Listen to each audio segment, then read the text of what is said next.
दोस्तों आज हम बात करने जा रहे हैं हमारे ओरिएंटेशन डे के, जिसमें सारे ही फर्स्ट ईयर के स्टूडेंट्स को NIT KKR के बुलाया गया था और वहाँ पे हमारा सबके साथ इंट्रोडक्शन करवाया गया था।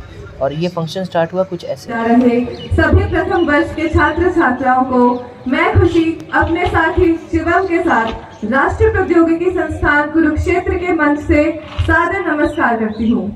हम परम आदरणीय निदेशक महोदय प्रोफेसर BV रमन्ना रेड्डी जी, सभी सम्मानित डीन, विभागाध्यक्ष एवं प्राध्यापकगण का भी इस समारोह में उपस्थित होने के लिए धन्यवाद करते हैं।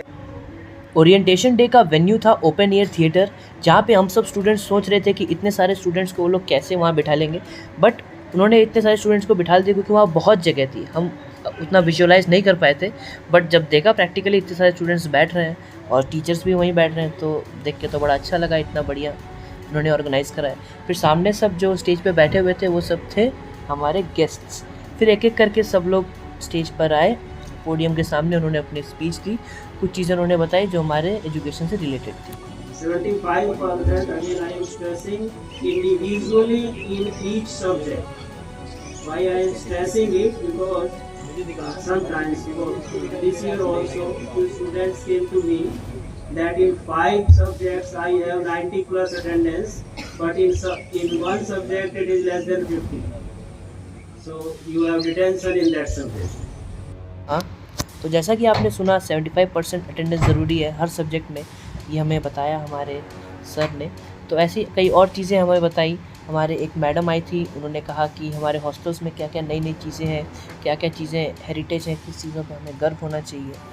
तो पूरा ओरिएंटेशन डे इसी के आसपास घूम रहा था कि NIT KKR का हेरिटेज क्या क्या है, वहाँ पे क्या क्या अचीवमेंट्स हुए हैं वहाँ पे, और हम लोग क्या क्या इनोवेशन कर सकते हैं।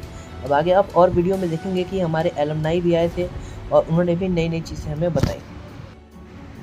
फिर सबसे ज़्यादा इंटरैक्टिव और एंटरटेनिंग स्पीच जो थी वो थी हमारे रॉजर कुमार सर की, जो कि NIT KKR के ही एक स्टूडेंट थे, बट जब वो स्टूडेंट थे तब उसका नाम था रजिस्टर्ड इंजीनियरिंग कॉलेज REC। फिर उन्होंने अपने एक्सपीरियंसेस के बारे में कुछ बताया, हमें बहुत सारी चीज़ें नई नई बताई, हंसी मजाक भी किया। Every student have their own story, understand that. So stop सबसे पहले competing with others, alright? Stop competing with others. अगर तुमको अपनी पर्सनालिटी का ग्रोथ करना है, you will learn it the hard way. लेकिन अगर तुम किसी को compete करोगे, you will lose yourself also. You understand it? Number 2, एक गोल बनाओ। आज डायरेक्टर साहब बोल रहे थे कि there should be a goal post, right sir? You should have a dream. Okay? Dream का मतलब समझते हो? काम वाली ड्रीम, दूसरी वाली ड्रीम नहीं। You should have a dream and you should passionately follow that. Next segment था alumni talk. Hello guys, this is अनु।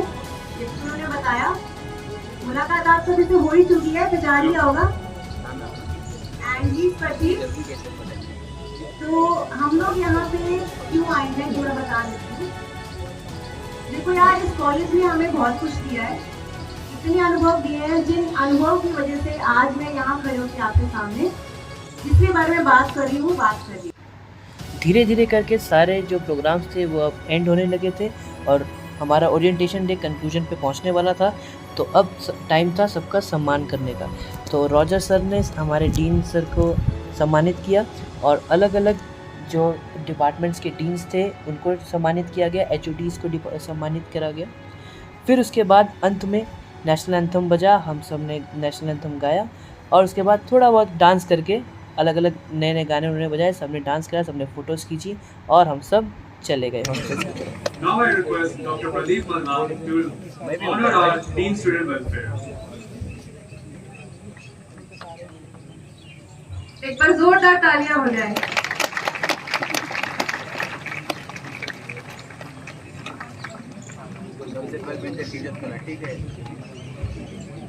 अब मैं रोजर कुमार जी से फिर से अनुरोध करती हूँ कि वे प्रोफेसर इंचार्ज स्टूडेंट क्लब प्रतिभा अग्रवाल मैम का भी सत्कार करें।